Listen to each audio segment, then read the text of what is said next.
Hello everyone, welcome to Preparation Corner. এই ভিডিওটোত আজি আমি গুৱাহাটী হাইকোৰ্টৰ জুডিচিয়েল এছিষ্টেণ্ট পোষ্টৰ কাৰণে জেনেৰেল নলেজৰ কোৱেশ্চন কেইটামান ডিসকাস কৰিম। 2014 চনত ফিফা ৱৰ্ল্ড কাপ কোনে জিকিছিল? ঠিক আছে, হেতু জিকিছিল জাৰ্মানী। আৰু 2018 চনত জিকিছিলে ফ্ৰান্স, ক্ৰোয়েছিয়াক হেৰুৱাই। আৰু গোল্ডেন বল এৱাৰ্ড পাইছিল লুকা মড্ৰিচ, তেখেত ক্ৰোয়েছিয়াৰ হয় মিডফিল্ডাৰ। আৰু গোল্ডেন বুট পাইছিল হেৰি কেন, ইংলেণ্ডৰ হয়। 2013 চনত শান্তি নোবেল বঁটা কোনে পাইছিলে? এটা পিচটো লিখিব পাৰিছো। শান্তি নোবেল বঁটা কোনে পাইছিল 2013 চনত? হেতু পাইছিল OPCW, organisation for the prohibition of chemical weapons. মানে কেমিকেল ৱেপন নিষিদ্ধকৰণৰ যিটো আমাৰ সংগঠন আছে হেতু OPCW বুলি কোৱা হয়। আৰু 2018 চনত পাইছিল ডেনিছ আৰু নাদিয়া মুৰাদে। The world's only floating national park, পৃথিৱীৰ একমাত্ৰ পানীত উপঙি থকা নেশ্যনেল পাৰ্ক এইটো ক'ত আছে? এইটো আছে মণিপুৰত। আৰু তাৰ নামটো হ'ল কেবুলামজাও নেশ্যনেল পাৰ্ক। আৰু তাতে শ্যাংগাই বুলি এবিধ বিশেষ প্ৰজাতিৰ হৰিণা পোৱা যায়। তলৰ কেইটাৰ ভিতৰত কোনটো আটাইতকৈ স্মলেষ্ট বাৰ্ড হয়? ঠিক আছে, পিজন, প্যাৰট, হামিং বাৰ্ড আৰু হাউচ পেয়াৰৰ ভিতৰত হয় হামিং বাৰ্ড। ঠিক আছে, the lowest layer of atmosphere is called, পৃথিৱীৰ আটাইতকৈ ওচৰত থকা আমাৰ এটমস্ফিয়াৰৰ লেয়াৰটো কি বুলি কোৱা হয়? সেইটো কোৱা হয় ট্ৰপস্ফিয়াৰ বুলি। বাকী লেয়াৰবোৰ চাওঁ। 0 পৰা 10 কিলোমিটাৰলৈকে আছে ট্ৰপস্ফিয়াৰ, 10 পৰা 30 লৈকে আছে ষ্ট্ৰেটোস্ফিয়াৰ, 30 পৰা 50 লৈকে আছে মেছোস্ফিয়াৰ, আৰু 50 পৰা 400 কিলোমিটাৰলৈকে আছে থাৰ্মোস্ফিয়াৰ, আৰু 400 কিলোমিটাৰ ওপৰত আছে এক্সোস্ফিয়াৰ। ঠিক আছে, ব্ৰহ্মপুত্ৰ নদীখন ক'ৰ পৰা অৰিজিনেট হৈছে? ঠিক আছে, সেইটো হৈছে তিব্বতৰ পৰা। তিব্বতৰ আংশিক গ্লেচিয়াৰৰ পৰা অৰিজিনেট হৈছে ব্ৰহ্মপুত্ৰ নদীখন। আৰু ইয়াত তিব্বতত ইয়াৰ নামটো হ'ল ইয়াৰলুং টিচাংপো। আৰু গংগা নদীখন অৰিজিনেট হৈছে গংগোত্ৰী গ্লেচিয়াৰৰ পৰা। ঠিক আছে, ইণ্ডিয়াত আমাৰ কইনবোৰ কোনে ইস্যু কৰে? সেইটো ইস্যু কৰে ৰিজাৰ্ভ বেংক অফ ইণ্ডিয়াই। ঠিক আছে, RBIৰ বৰ্তমান গভৰ্ণৰৰ নামটো হ'ল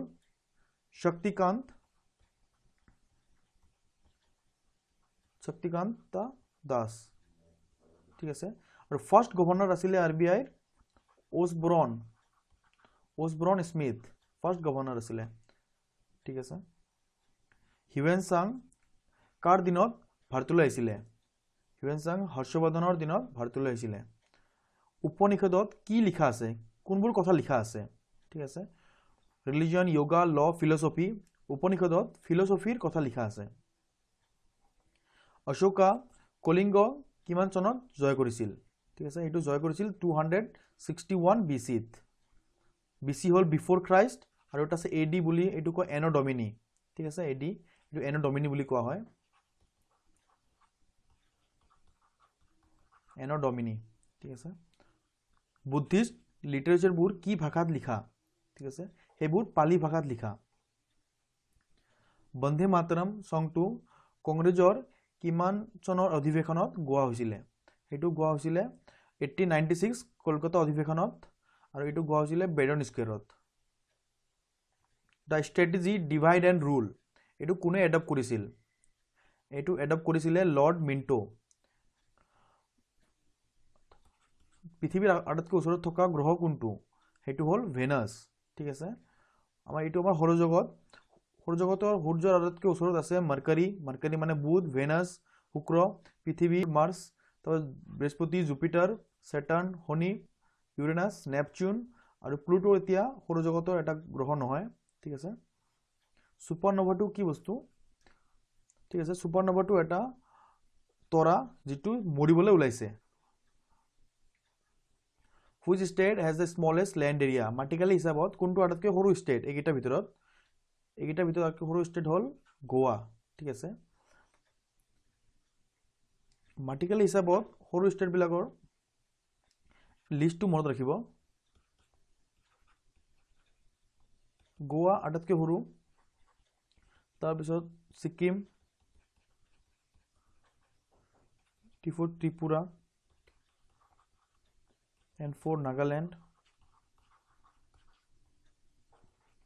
and for Mizoram. তো এনেকৈ মনত ৰাখিব GSTNM। ঠিক আছে, তো এৰিয়া ৱাইজ আটাইতকৈ সৰু গোৱা, তাতকৈ অলপ ডাঙৰ ছিকিম, তাতকৈ অলপ ডাঙৰ ত্ৰিপুৰা, তো এনেকৈ এৰিয়া বাঢ়ি থাকিব।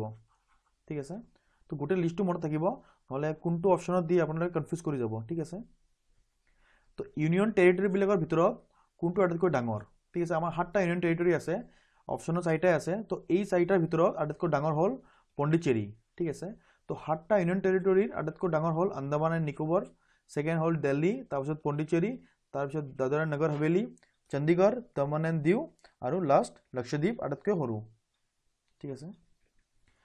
দ্য মাউণ্টেইন পাছ চেলা ইজ লোকেটেড ইন, চেলা পাছ পৰ্বতৰ মাজেদি যিবিলাক ৰাস্তা থাকে যোৱাৰ কাৰণে সেইবিলাক পাছ বুলি কোৱা হয়।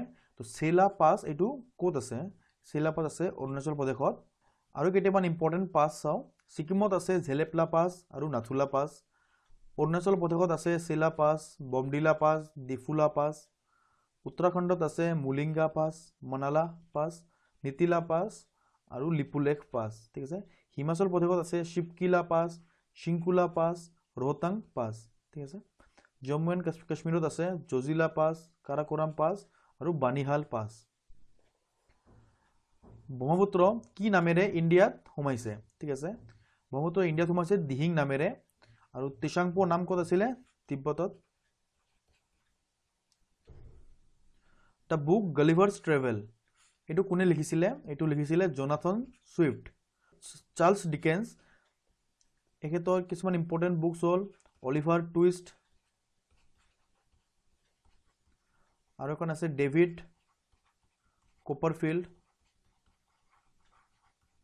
কোপাৰফিল্ড বুলি। In the acronym SAARC C stands for, তো শাৰ্কৰ চিটোৱে কি বুজায়? শাৰ্কৰ ফুল ফৰ্মটো কি? South Asian Association for Regional Cooperation. তো চি ষ্টেণ্ডছ ফৰ কোঅপাৰেশ্যন, ঠিক আছে। লোকসভা এবছৰত মিনিমাম কিমান বাৰ বহিব লাগে? মিনিমাম কিমান বাৰ বহিব লাগে এটা বছৰত লোকসভা? লোকসভা মানে হ'ল নিম্ন সদন। তো এইটো বহিব লাগে 3 বাৰ। এবাৰ হ'ব বাজেট ছেশ্যন, বাজেটৰ পিছত হ'ব মনচুন ছেশ্যন, তাৰপিছত হ'ব উইণ্টাৰ ছেশ্যন, ঠিক আছে। বছৰত 3 বাৰকৈ বহিব লাগে minimum. Who among the following was the first lady prime minister in the world? তো ৱৰ্ল্ডৰ প্ৰথম মহিলা প্ৰধানমন্ত্ৰী কোন আছিলে? সেইজনী আছিলে শ্ৰীমাভো বন্দৰানাইকে, তেখেত শ্ৰীলংকাৰ হয়, ঠিক আছে। যদি ভিডিঅ'টো ভাল লাগিছে প্লিজ লাইক, শ্বেয়াৰ আৰু ছাবস্ক্ৰাইব কৰি দিব। আৰু কোনোবা যদি নতুন আছে আমাৰ চেনেলত প্লিজ আপোনালোকে চেনেলটো ছাবস্ক্ৰাইব কৰি দিব। আমি আগলৈ আৰু ভিডিঅ' লৈ আহিম জুডিচিয়েল এছিষ্টেণ্টৰ ওপৰত। আৰু যদি কিবা ইম্পৰ্টেণ্ট টপিকৰ ওপৰত আপোনাক ভিডিঅ' লাগে আপোনালোকে কমেণ্ট বক্সত লিখি দিব, আমি তাৰ ওপৰতে ভিডিঅ' লৈ আহিম, ঠিক আছে। আৰু যদি আপোনাৰ লগত বুজি পাওঁতে প্ৰব্লেম হৈছে অথবা কিবা ক'বলৈ আছে আপোনালোকে কমেণ্ট বক্সত কমেণ্ট কৰি দিব। থেংক ইউ ফৰ ৱাচিং।